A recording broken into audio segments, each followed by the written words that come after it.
Hi, I'm Don Fritz from Von Lehman & Company, and I'd like to welcome you to the February edition of Business Made Simple. Every month in this segment, we address basic questions from a legal, accounting, and financial point of view. Please be advised that none of us are giving professional advice, and from a legal perspective, I must point out that this is an advertisement. We all suggest that you contact your own accountant, attorney, or financial advisor for specific advice. This month, we're going to continue our discussion of getting started, and I'm joined by Paul Alley, an attorney with Graydon, Head & Ritchie, and Mike Dempsey, a director with Robert W. Baird.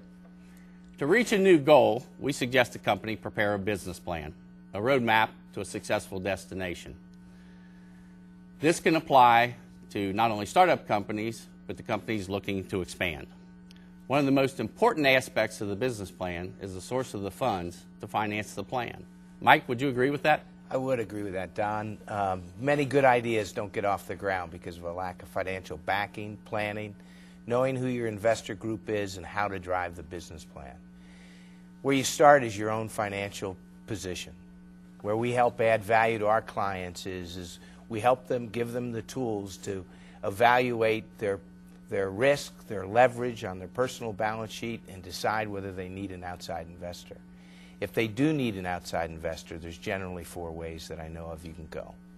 You can use a bank, and generally they're going to require collateral on any type of lending they do.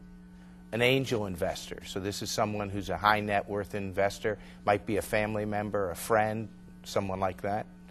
Small Business Administration, who locally I think do a great job.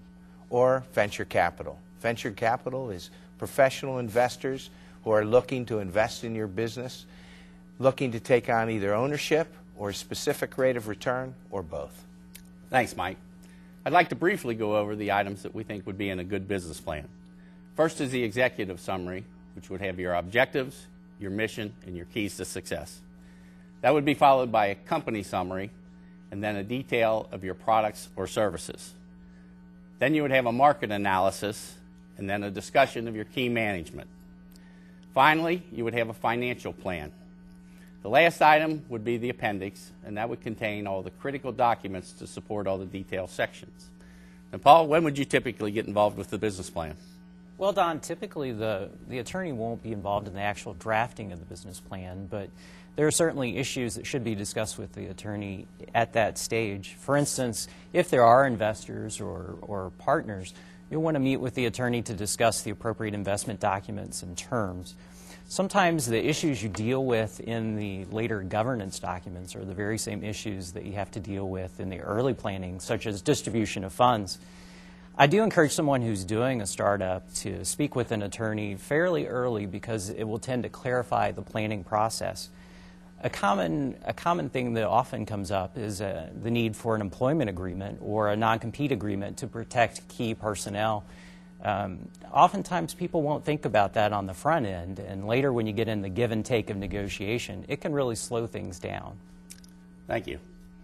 Well, thank you for being with us, and for Paul Alley and Mike Dempsey, I'm Don Fritz, and we look forward to seeing you in March at the next issue of Business Made Simple.